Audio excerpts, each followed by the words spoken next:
आप लोगों को ऐसा लग रहा है रिकॉर्डिंग इज स्टार्टेड? या okay. So again, recorded students के लिए एक बार मैं बता दूं that I have checked all the questions. I have given you the solutions. Solutions are there in the group. वहां से अपना आंसर मैच कर लीजिए. किसी को फिर भी कोई क्वेरी है, क्योंकि मुझे लगता है आप matching your answers with the solutions, you should not have any query, and still you have any query, you can always message me on my WhatsApp number. You all have that. जहाँ पे आपने screenshots भेजे थे, आपको मेरा reply मिल जाएगा. ठीक है. बाकी सॉल्यूशंस, एक्सरसाइजेस के सॉल्यूशंस मैं आपको देती रहूंगी, तो आपको समझ में आएगा. अब ये मत करना कि कल से क्वेश्चन पीडीएफ डालना बंद कर दो, क्योंकि एक्सरसाइजेस तक I am giving you solutions, but once we start answer writing after 5 days, then I will be marking your answers. Okay, so this is only till somebody is saying something. I couldn't find the WhatsApp number. Okay, you didn't find my WhatsApp number. I'll give you, because I also don't remember. Wait, I'll just write. आप सब लोग save कर लो. So this number is always in my main phone. ठीक है, तो कभी भी आप करेंगे, you will always get a reply. और कई बार थोड़ा सा पेशेंस रखिए, है ना, कि मैम क्या हो गया. It will just take me a time, because take me some time. 8 9 7 9.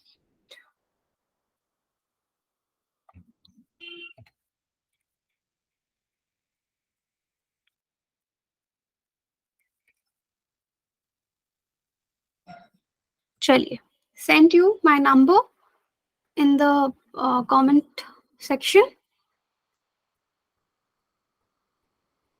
Okay, so I think we are done with the, still people are coming. Please everyone, please try to join by 8 o'clock only, because then we can have a productive time discussing things. That should not be a wastage for your time as well as mine. So for today's exercise, I think we are done. First part identification, then the trap part. Mostly people were confused in trap. जिनको trap समझ में नहीं आया, अब आया. English में मैंने बता दिया, हिंदी में ये कि वो जाल है. It is a trap. You don't have to answer. आपको answer नहीं करना है. Next was the core of the question, कि क्वेश्चन किस चीज के आगे पीछे रिवॉल्व कर रहा है, क्या आपको उसमें आंसर करना है. मोस्टली जो मैंने कॉपीज चेक की, उसमें सबने सही लिखा था, उसमें बहुत ज्यादा दिक्कत नहीं थी. एक स्टूडेंट थे, शायद उन्होंने वहां पे क्वेश्चन मार्क लिखा था, but that is fine. I think the solutions will work. अब नेक्स्ट आगे जाने से पहले, कि अब जो आज एक्सरसाइज में अभी मैंने बना के रखी है, मैं अभी ग्रुप में पोस्ट करूंगी. ठीक है, पहले मैं पोस्ट कर दूं, फिर मैं स्क्रीन शेयर करती हूँ. ठीक है, so that you can see the exercise I've made for you, the next exercise. Give me a minute and I'm sharing it. जो लोग फोन से हैं, शायद I don't know whether you will be able to see right now, because I'm on my system.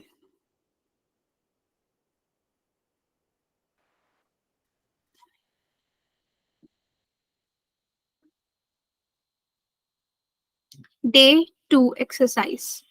So now I have sent this exercise in the Telegram group. एक बार चाहे आपको back जाके इस पे नजर लगानी पड़े, go and just see what I have sent. ठीक है, just go and see what I have sent. I will explain you what is this drill.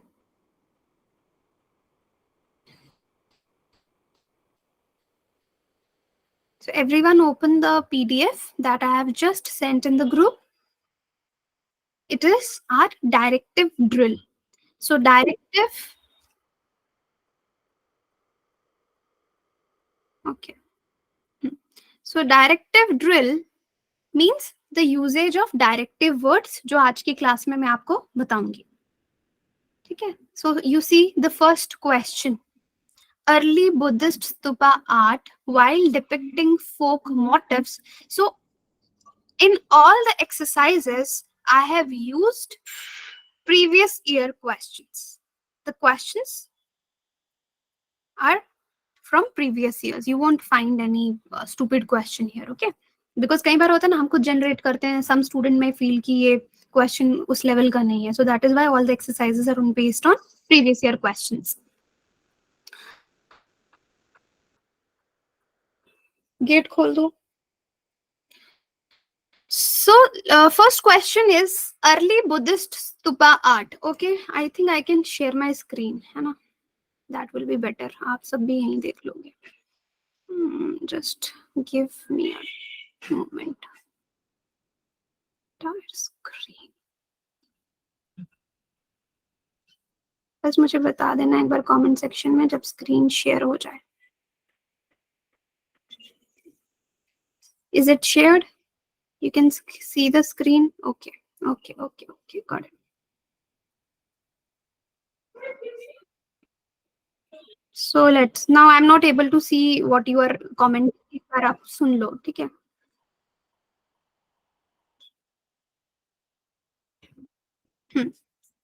So this is the next exercise that we are going to do, directive drill. The first question is early Buddhist stupa art while depicting folk motifs and narrative successful expounds Buddhist ideals elucidate. तो directive का मतलब है ये जो शब्द आप देख रहे हो ना वहां पे इल्यूसिडेट, स्पष्ट करें.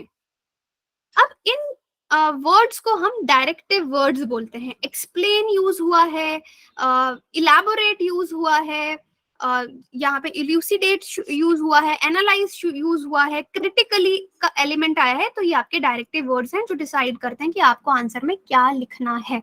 ठीक है, तो आप हिंदी में भी पढ़िए. प्रारंभिक बौद्ध स्तूप कला लोक रूपांकनों और आख्यानों का चित्रण करते हुए बौद्ध आदर्शों को सफलतापूर्वक उजागर करती है, स्पष्ट करें. अब इसमें आपको क्या लिखना है कि आप क्या बताने वाले हैं. तो आप इसी तरह से इस एक्सरसाइज को करेंगे कि आप इसके बारे में, इस क्वेश्चन के बारे में आंसर में क्या लिखने वाले हैं. तो देखो यहाँ पे आपको नहीं पता है स्तूपा आर्ट, सपोज आपने नहीं पढ़ा अभी तक, कोई बात नहीं, बट आपको क्वेश्चन से समझ में आ रहा है कि एक्सप्लेन क्या करना है. तो सॉल्व एग्जाम्पल में मैंने लिखा है I have to give brief description of Buddhist stupa, कि ऑब्वियसली इस क्वेश्चन में मुझे बुद्धिस्ट स्तूपा आर्ट के बारे में बताना पड़ेगा. एक्सप्लेन करना पड़ेगा how it tells about Buddhist ideals. ठीक है, कि बुद्धिस्ट आइडियल्स, ये देखो यहीं पे आपको ये मेरा कर्सर दिख रहा होगा. पहला पार्ट ये है ना कि स्तूपा आर्ट बताना पड़ेगा और फिर एक्सप्लेन करना पड़ेगा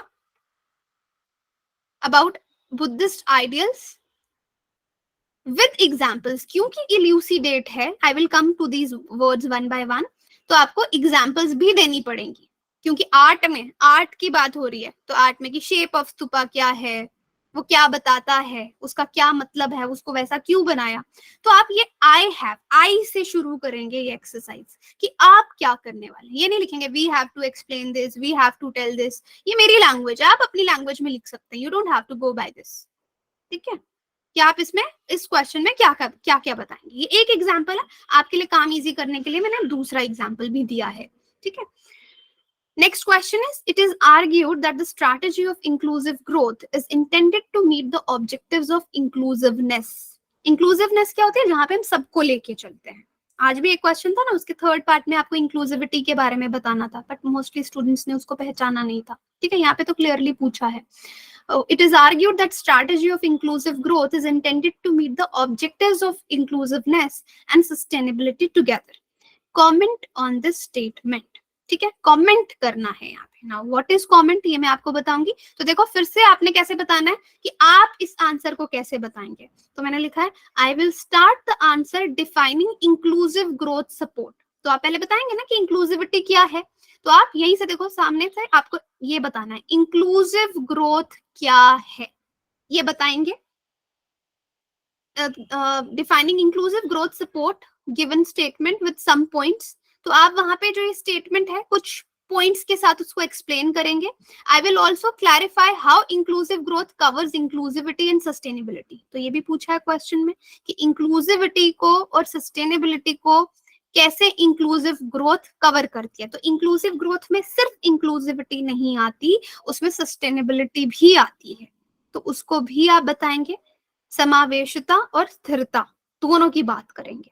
and also you will discuss constraints की चैलेंजेस. कंस्ट्रेंट्स क्या हो गया कि क्या चीजें रोक रही हैं कि हम इंक्लूसिव ग्रोथ नहीं कर पा रहे. और पॉजिटिव नोट के साथ मैं इसको समाप्त करूंगा, खत्म करूंगा. ठीक है, सकारात्मक यानी पॉजिटिव नोट.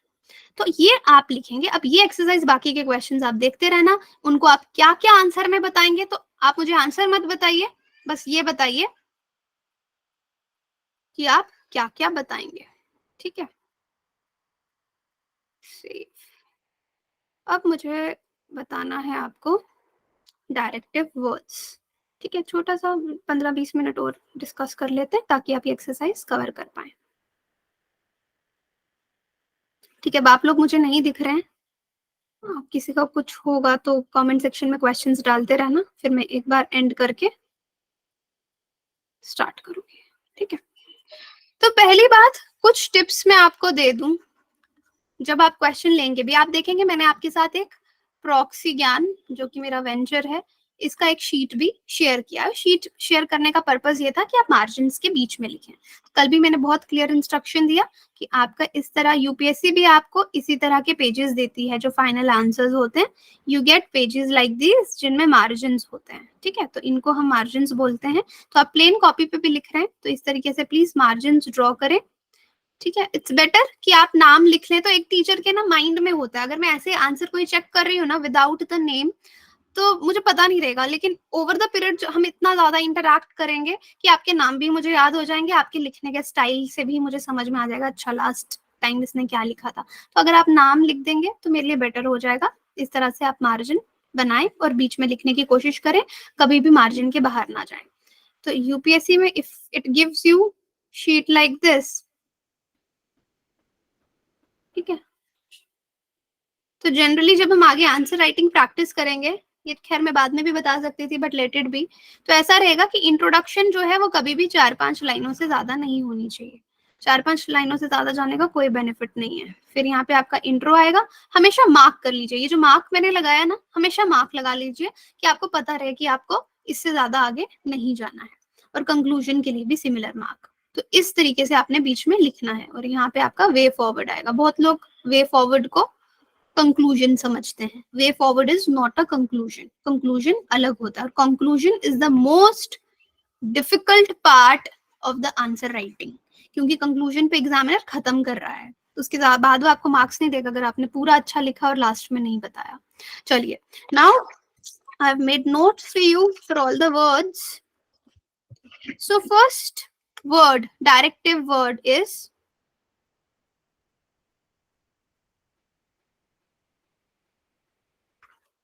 Analyse, okay. जब भी क्वेश्चन में एनालाइज पूछा, आप जो हिंदी वाले हैं वो बस इतना करेंगे, देखो बाकी मैं आपके लिए सब ट्रांसलेट करके देती हूँ इसको। अब हिंदी में ना कई बार हमारे पास उतने शब्द नहीं है, शायद वो इलुसिडेट को भी स्पष्ट लिख रहा है या कुछ भी लिख रहा है, तो आप देखेंगे कि थोड़ा सा इसको समझे। जो वहां पे हिंदी में वर्ड्स नहीं होते वहां पे आगे पेपर में एक्सप्लेन किया होता है हिंदी में कि आप इसको उदाहरण सहित समझाएं या उदाहरण सहित स्पष्ट करें, ठीक है। तो वहां पे आपको एग्जांपल्स देना। तो एनालाइज को हिंदी में क्या बोलते हैं, जस्ट एक बार आप ये गूगल करके देख लीजिए, अगर आपको मालूम है तो आपको समझ रहेगा कि एनालाइज में क्या लिखना है। सो एनालाइज वाले पार्ट में आपको जो भी चीज बताई गई है उसके पॉजिटिव्स भी बताने हैं, उसके नेगेटिव्स भी बताने हैं, और आपका ओपिनियन, आपकी क्या राय है उसके बारे में ये बताना है। तो एनालाइज आपको समझ में आया, व्हाट इज एनालाइज, कि what are the positives, what are the negatives of that particular question, what are, of that particular subject, और खुद का ओपिनियन, ठीक है। तो खुद का ओपिनियन इज वेरी इंपॉर्टेंट। अब खुद के ओपिनियन कैसे बनते हैं, नॉलेज तो आप किताबों से इकट्ठी कर लेते हैं, खुद के ओपिनियंस बनते हैं न्यूज़पेपर पढ़ के, एडिटोरियल पढ़ के, है ना, वहां पे आपके खुद के ओपिनियन बनेंगे। तो तभी अपना पर्सनालिटी शुरू से, कई बच्चे सोचते हैं कि हमारा मेंस हो जाएगा उसके बाद इंटरव्यू की प्रैक्टिस करेंगे, no, your interview practice starts right from the day you start that you have to become an IAS officer. उसी दिन से आपका ओपिनियन जो है एक ऑफिसर की तरह आपका चाल चलन होना चाहिए। जो अब फालतू की हरकतें आपको छोड़नी पड़ेंगी, क्योंकि आप बहुत जिम्मेदारी का पद है जिसके लिए आप तैयारी कर रहे हैं। तो आप ओपिनियन वो आपका आंसर राइटिंग में झलकेगा, तो आपका ओपिनियन उस चीज पे बनना चाहिए। तो एनालाइज जब भी एक डायरेक्टिव वर्ड यूज किया जाए इस तरीके से आपका आंसर फ्लो करेगा, ठीक है। तो इस एक्सरसाइज में यूज होगा, in case analyse word is used so you should know what you have to write in the answer. अब कहीं पे कमेंट लिखा है, कमेंट करना है आपको, तो कमेंट हम किन चीजों पे करते हैं? जब किसी चीज के हम कंपोनेंट्स या पार्ट्स में लिखते हैं, उस सब्जेक्ट के पार्ट्स को डिस्कस करते हैं, अलग अलग हिस्सों को डिस्कस करते हैं और उनके बारे में अपनी राय देते जाते हैं या जो है उसको डिस्कस करते जाते हैं। तो उसके बारे में कंपोनेंट्स इंक्लूड किए जाते हैं जब भी कमेंट लिखा हो किसी चीज के जो हिस्से हैं। जब आप क्वेश्चन पढ़ेंगे आपको समझ में आएगा। क्रिटिकल वर्ड कभी अकेले नहीं आता, या तो क्रिटिकली एनालाइज आएगा, क्रिटिकली एक्सप्लेन आएगा। क्रिटिकल जब भी वर्ड आए उसका मतलब है उसके कॉन्स के बारे में पूछा गया है। तो आप पढ़ते हैं ना प्रोज कॉन्स, प्रोज हो गए उसके बेनिफिट्स, कॉन्स हो गए उसके नुकसान, कॉन्सिक्वेंसेस, है ना। तो आप कॉन्स के बारे में लिखेंगे विच आर मोस्टली नेगेटिव। अब देखो सरकार की कोई भी स्कीम है या कोई भी चीज चल रही है, कोई ना कोई उससे नाखुश होगा, कोई ना कोई उसमें कमी तो भी होगी, हर वर्ग खुश नहीं होगा। तो उन चीजों को आपने झलकाना है कि उसमें क्या कमी है। बट आप नेगेटिव नोट पे क्वेश्चन को नहीं छोड़ सकते। अब दो तरीके हैं। जिस तरह से अगर मैं ये कोर्स एंड हो, मैं आपसे फीडबैक मांगू, that give me a feedback, तो आप लोगों को कोर्स पसंद नहीं आया, सिर्फ बुराई करके जाओ, बहुत बकवास पढ़ाया, कुछ अच्छा नहीं था, एक भी चीज ठीक नहीं थी, एक्सरसाइजेस बेकार थी, ये बोल के आप चले गए, तो आप नेगेटिव बोल रहे हो। लेकिन अगर आप बोलो कि मैम यहाँ पे ये चीज ऐसे बेहतर हो सकती थी, कोई चीज का एग्जाम्पल देके आप मुझे बताओ कि वहां पे आपने ऐसा किया, अगर वहां पे ये इस तरीके से होता तो बेहतर होता, जिसको क्या बोलते हैं हम? Constructive feedback. ठीक है, बहुत लोग यूट्यूब पे कमेंट करते हैं, कुछ भी लिख के चले जाते हैं, लेकिन कई लोग बहुत अच्छा फीडबैक देते हैं कि बहुत अच्छा है, सब बहुत अच्छा है, ऐसे और इम्प्रूवमेंट हो सकता है। That is constructive feedback. तो क्रिटिकल में आपको नेगेटिव टोटल नहीं होना, although the part which has been asked is about telling consequences, लेकिन आपको सॉल्यूशंस के साथ कंस्ट्रक्टिव फीडबैक देना है। Constructive feedback means with solutions. जो चीज को आप क्रिटिसाइज कर रहे हो उसका कंस्ट्रक्टिव फीडबैक भी देना है। ओके, और एंड में पॉजिटिव नोट पे जैसे कंक्लूजन होनी चाहिए वैसे एंड करना है। और वर्ड जैसे है for example sketch, highlight, highlight the points, draw an outline, इस तरह का कुछ आता है। तो ये ड्राइंग की तरह ही है कि ड्राइंग में जैसे कोई चीज ड्रॉ की जाती है एक ब्रॉड स्पेक्ट्रम, तो मतलब डेप्थ में किसी चीज को एक्सप्लेन नहीं करना है, एक ब्रॉड वे में, ब्रॉड स्पेक्ट्रम में आपने चीजें बतानी है, मोटे मोटे तौर पे जो आपको दिखती हैं, बहुत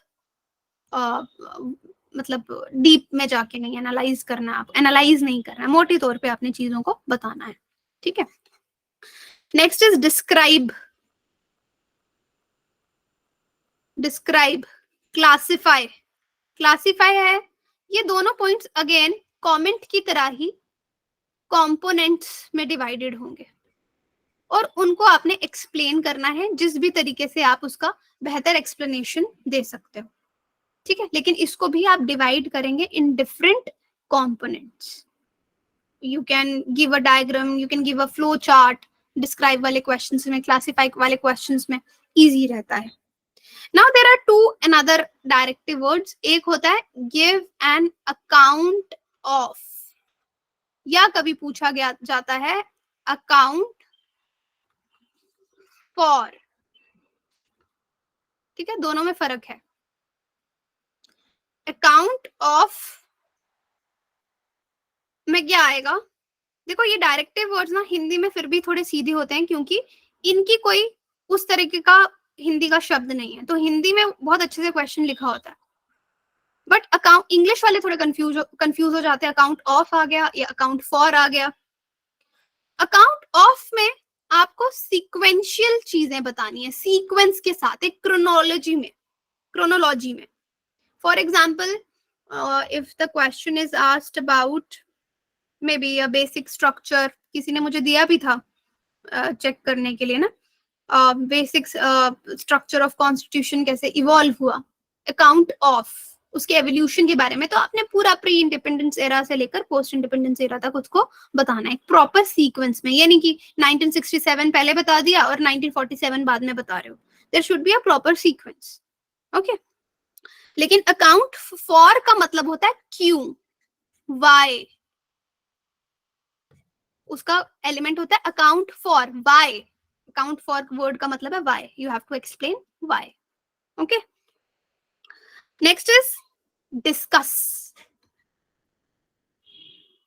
डिस्कस इज व्हाट, विवरण करें, हिंदी में क्या है बताना मुझे जरूरी मेरी, है ना। डिस्कस जब भी आएगा तो डिस्कस का मतलब होता है जो भी क्वेश्चन पूछा गया है उसके इम्पैक्ट के बारे में बात करनी है आपने, है ना। कि कोई इंश्योरेंस या फिर कोई इकोनॉमिक पॉलिसीज आई, कोई एजुकेशनल पॉलिसी आई, स्वच्छ भारत अभियान आया, उसको डिस्कस करो। तो आप सिर्फ स्वच्छ भारत अभियान के बारे में नहीं बताएंगे, उसका क्या इम्पैक्ट पड़ा सोसाइटी पे, लोगों पे, देश पे, वो भी डिस्कस करना है। जो भी डायमेंशन उसकी, इकोनॉमिक जितनी डायमेंशन में आप उसके इम्पैक्ट को डिस्कस कर सकते हो, उसके इम्पैक्ट को भी बताएंगे। तो डिस्कस में इम्पैक्ट, उसका इंटरफेस, ये बहुत ज्यादा इंपॉर्टेंट है, व्हाट इम्पैक्ट इट ब्रॉट। फिर वर्ड्स यूज होते हैं कॉन्ट्रास्ट, डिफरेंशिएट। तो ये तो आपको पता ही है कि आपको कंपैरिजन करना है दो चीजों के बीच में, और ये अगर आप लाइन बना के प्रॉपरली एक इधर ऐसे ऐसे करके करेंगे, उतने ज्यादा अच्छे मार्क्स आपको मिलेंगे। कंपेयर करना है आपको, ठीक है। और उसके बाद है लास्ट, जैसे फर्स्ट वाले क्वेश्चन में था इल्यूसिडेट, ठीक है। तो यहाँ पे इल्यूसिडेट जब भी पूछा गया है, दो वर्ड्स है ना, एक हो गया इलस्ट्रेट। इलस्ट्रेट का मतलब है कि एग्जाम्पल देते हुए एक्सप्लेन करना है। You will start with some example, case study में बी, and then you will keep on explaining the elements of the question. But elucidate में you can use facts, you can use facts and figures, you can use examples, okay, real life world की examples देके connect करते हुए आपको बताना है, ठीक है। तो ये इल्यूसिडेट और इलस्ट्रेट का डिफरेंस है जिस तरह से। तो इस तरह से आपका आंसर अलग बनता है। वहां पे सोचो डिस्कस पूछा है एंड आप लोग नॉर्मल कुछ लिख के आ रहे हैं, जनरल लिख के आ रहे हैं, जनरलाइज्ड लिख के आ रहे हैं, so it won't make a, it won't fetch you good marks. Harsh, what are the dimensions of the margin? हर्ष, ये मुझे फिलहाल पता नहीं है, बट आई थिंक कोई भी मार्केट में आप देखेंगे, ये इस पे अगर आप देखेंगे ना, गूगल करेंगे यूपीएससी शीट, तो यूजुअली जो इंस्टीट्यूट्स ने बनाई होती है उतना ही मार्जिन रहता है। यस, क्रिटिसिज्म प्लस फीडबैक, है ना। तो ये आपके डायरेक्टिव वर्ड्स थे that I wanted to tell you कि इसके बेस पे आपको आंसर लिखना है। एक क्वेश्चन प्राइमरी हेल्थ पर भी सामने, प्राइमरी हेल्थ पे, प्राइमरी हेल्थ पर भी था, मतलब उसमें थोड़ा कंफ्यूजन था। प्राइमरी हेल्थ में यही हुआ ना, जो गांव के स्तर पर जो डॉक्टर होते हैं। बता रही हूँ क्वेश्चन खोलने दो मुझे, गिव मी 1 मिनट ओनली। यहीं पे होगा यार सामने मेरे शीट में, इधर ही खोलती हूँ।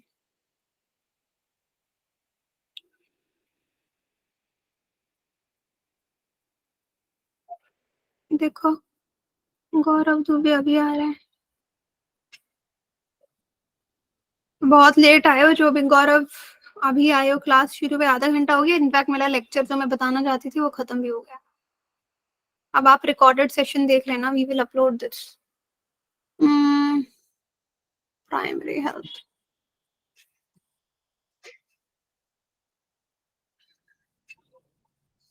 ये किस में था, पार्ट्स वाले में था या आइडेंटिफिकेशन वाला में था मैम, शुरू वाला जो है। वेट, इसमें ना मैं आपको बताती हूँ कि क्या गलती किया बहुत लोगों ने। यहाँ पे भी जो मैंने शीट्स चेक की उसमें भी इस क्वेश्चन में सबको ही कंफ्यूजन था इनफैक्ट। आइडेंटिफिकेशन वाला का सेकंड नंबर क्वेश्चन है। हाँ, yes yes yes, I get it, just wait. हाँ, चीजों के लिए चक्कर का वेट, मेरी क्लास चल रही है ना, एक सेकेंड।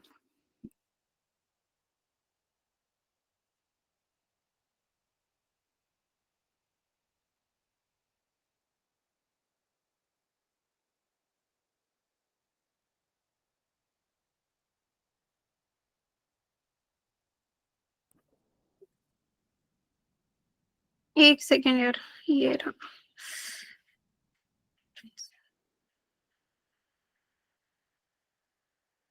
ओके, मिल गया क्वेश्चन, है ना। Besides being a moral imperative of welfare state, primary health structure is necessary pre condition for sustainable development, analyse, है ना। अब यहाँ पे देखो, अभी फिलहाल आप डायरेक्टिव वर्ड्स पे मत जाओ कि एनालाइज में तो आप बताओगे डिटेल आपके क्या लिखनी है, लेकिन इसके कितने पार्ट्स हैं। So parts that I told you, इसमें इंक्लूसिविटी है जो आपको दिख नहीं रहा। थर्ड पार्ट, पहला तो ठीक है, बच्चों ने लिखा कि moral imperative of welfare state, लेकिन कई लोगों ने लिखा ओनली वेलफेयर स्टेट।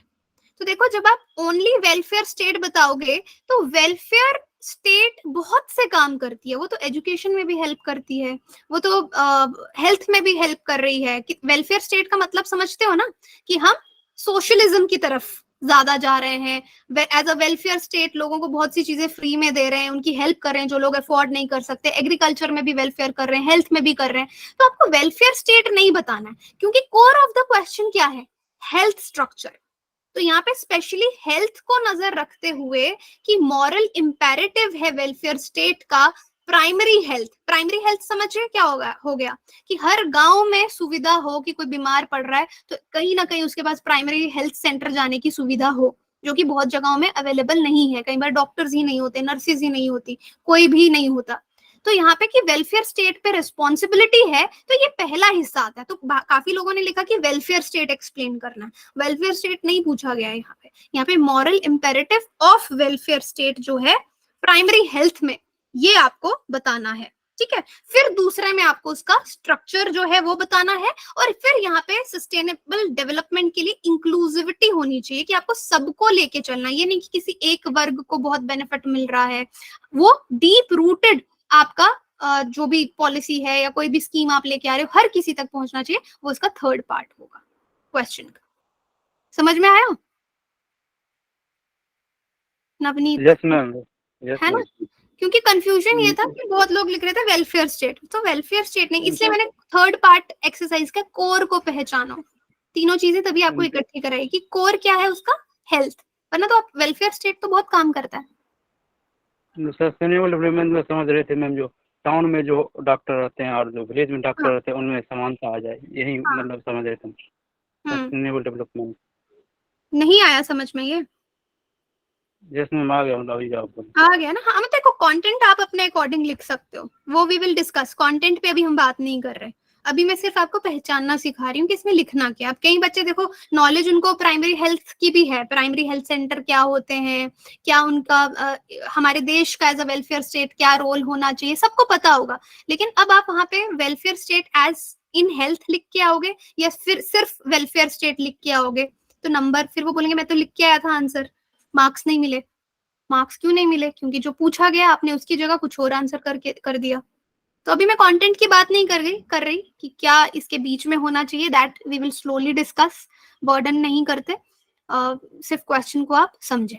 तो अब जो नेक्स्ट एक्सरसाइज है ये आपको इस और ज्यादा, जो फर्स्ट एक्सरसाइज हमने की है ना, उसके बाद इसको और ज्यादा आपको हेल्प करेगी to understand what is to be written. So right now even if you don't know the content, अब ऐसा नहीं है, देखो मैं environment and science and tech सबसे अच्छा पढ़ाती हूँ। अभी मुझे आप बोलो कि इंटरनल सिक्योरिटी पे आप बहुत से कंटेंट पूछ लोगे, शायद मुझे भी नहीं आएगा, मुझे भी थोड़ा पढ़ के पढ़ाना पड़ेगा। बट आप लोगों को सब सब्जेक्ट्स एक साथ आने चाहिए, दैट इज एक तरह से बून बेन दोनों है आपके लिए। बट वो कंटेंट हम धीरे धीरे पढ़ेंगे। किसी ने हाथ उठाया, प्लीज क्वेश्चन पूछो। सही सही, okay. Ma'am, there was a hi Ashraf, yes. under good evening, ma'am. Under trap practice, there was a question related to surrogacy. तो उस क्वेश्चन में की बायोलॉजिकल, एथिकल और मॉरल इश्यूज मेंशन किया हुआ है, और जो सोल्यूशन है वो लिखा हुआ है कि commercial recognition of India has emerge as a hub of commercial surrogacy. तो मैम ये चीज मुझे नहीं समझ में आई बस। अभी मुझे पहुंचने दो एक बार। ट्रैप में ना, यस मैम, क्वेश्चन नंबर 3। एक सेकंड दे दो।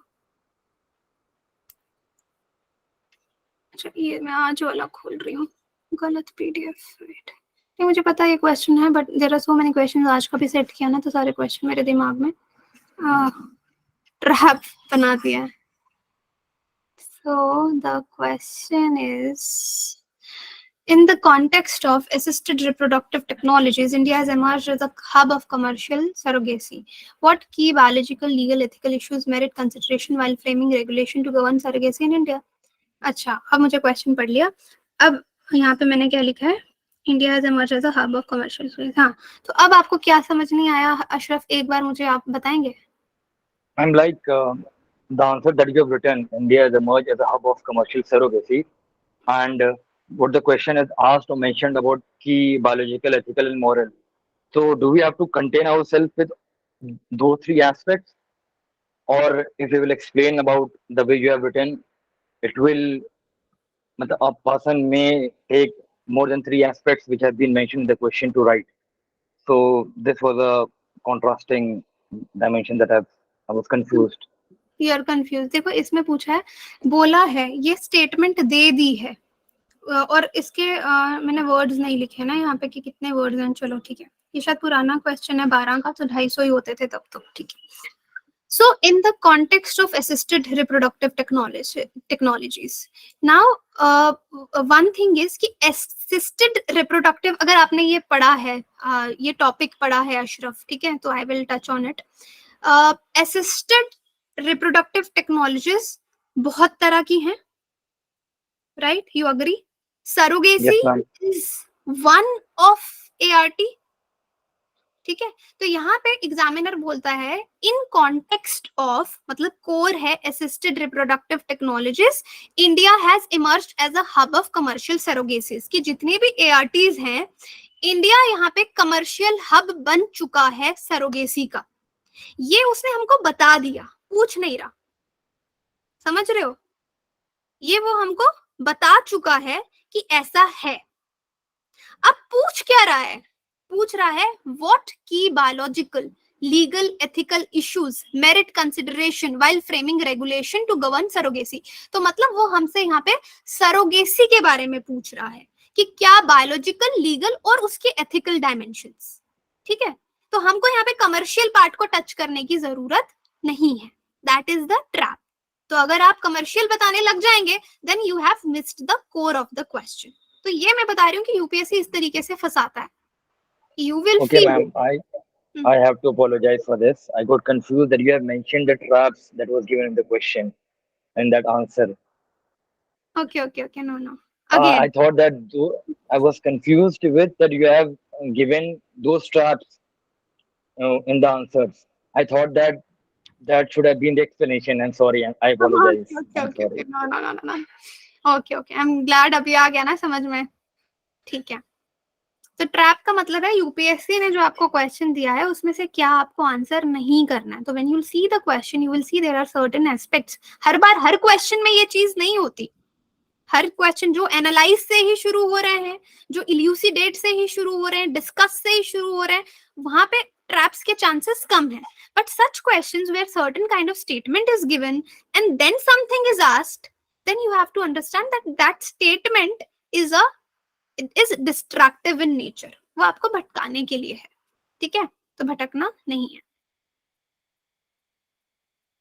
Yes Basit, you are right, analyze. तो ठीक है, इतना ही मुझे आज आपको बताना था, तो बहुत ज्यादा एक्सटेंड नहीं करते क्लास को। This is what I wanted to tell you. Okay, अब जिनको जाना है वो क्लास छोड़ के जा सकते हैं, जिनको कुछ पूछना है वो रुक सकते हैं। Okay, rest of the students can leave. और देखो, एडमिट क्यूरियस लर्नर अभी आ रहे हैं हमारे। अभी किसी को एडमिट किया है मैंने, बट प्लीज ऐसे मत कीजिए, बहुत लेट आए, क्लास एंड हो चुकी है, मैं पढ़ा चुकी हूँ, रिकॉर्डिंग आपको मिल जाएगी। एंड जिनको पूछना है वो पूछें। So yes Shreya,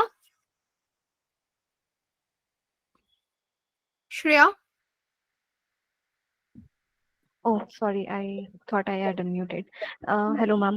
Ma'am, my question is that ये जो elaborate वाला keyword होता है, is it similar to comment? Elaborate, describe. Oh, mic. Yes, describe, elaborate, comment थोड़ा मिलता जुलता है, सेम चीजें आपको। Then depending on the question, you have to explain the components and elaborate mike बंद करना। इलेबोरेट में थोड़ा सा आपको एक डायमेंशन प्रोजेक्शन की डालनी पड़ती है, प्रोजेक्शन ग्राफ बनाते हैं ना जिस तरीके से हम, और फिर उसको प्रोजेक्ट करते हैं कि 2000, अभी हमने 20 साल का सर्वे किया, 20 साल में हमारे ये रिजल्ट्स हैं, तो 2050 में ऐसा हो सकता है। गैसेस को प्रोजेक्ट नहीं करते कि इतना टेम्परेचर अर्थ का राइज हो जाएगा, ये हो जाएगा, तो इलेबोरेशन में आप थोड़े प्रोजेक्शंस के साथ एक्सप्लेन कर सकते हैं if you know certain data and figures. Yes Shreya.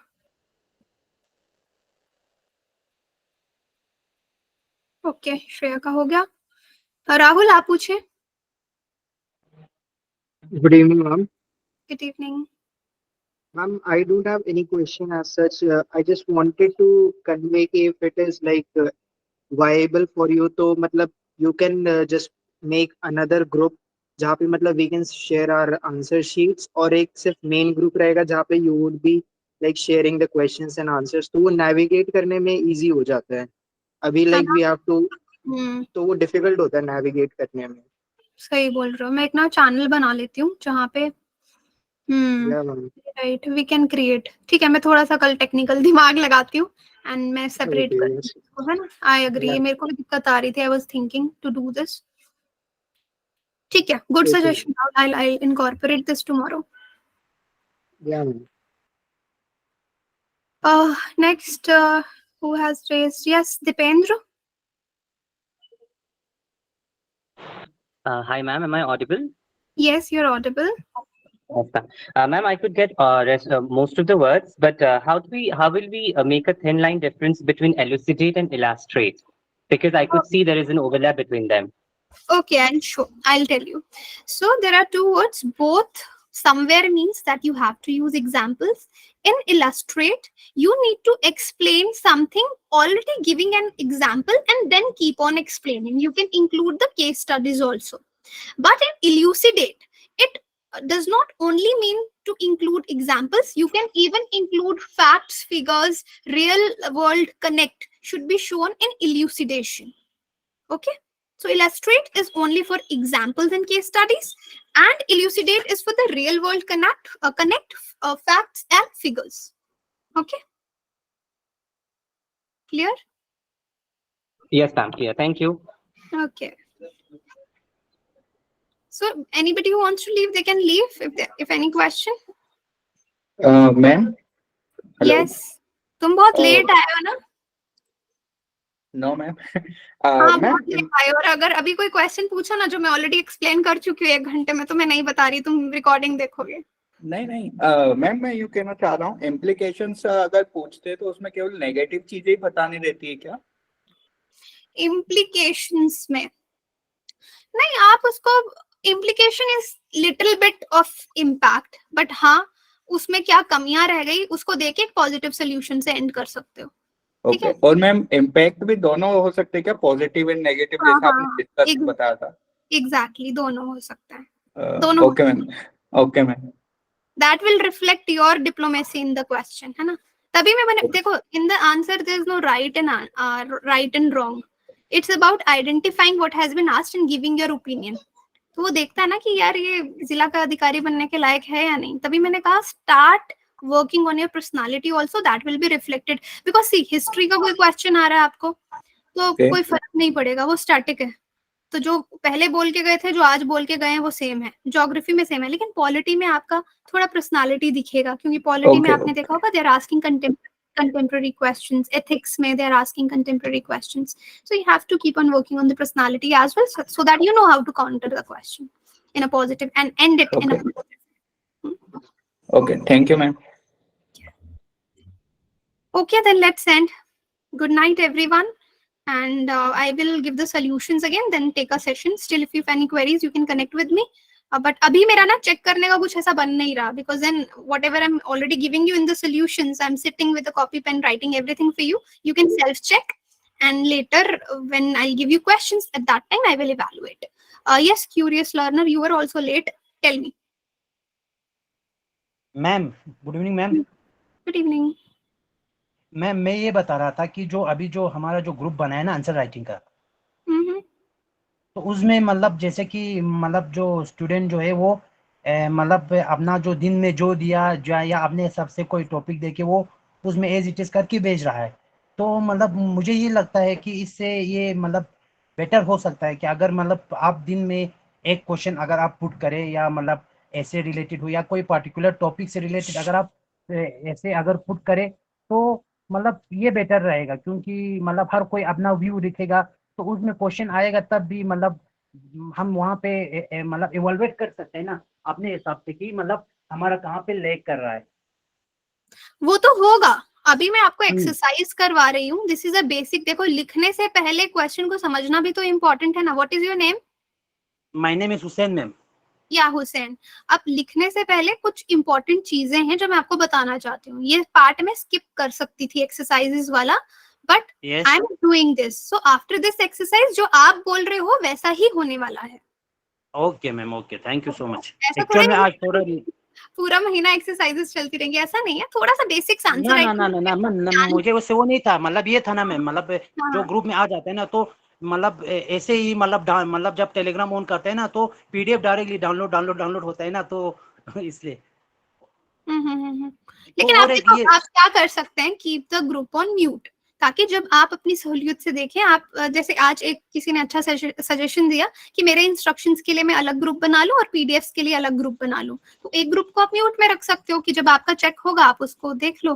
Because जिसका मैं चेक कर देती हूँ, I give a thumbs up.